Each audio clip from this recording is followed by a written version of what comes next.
मराठा समाजाला आरक्षण मिळावं यासह विविध मागण्यांसाठी मराठा समाज बांधवांनी आज कुरुंदवाड इथं चक्काजाम आंदोलन पुकारलं होतं।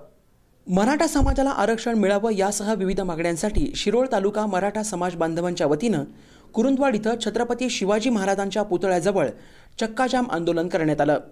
सकाळी 11 वाजता कुरुंदवाड नरसिंहवाडी परिसरातील मराठा बांधवांनी एक मराठा लाख मराठा, आरक्षण आमच्या हक्काचं नाही कुणाच्या बापाचं अशा घोषणा देत रास्ता रोको केला।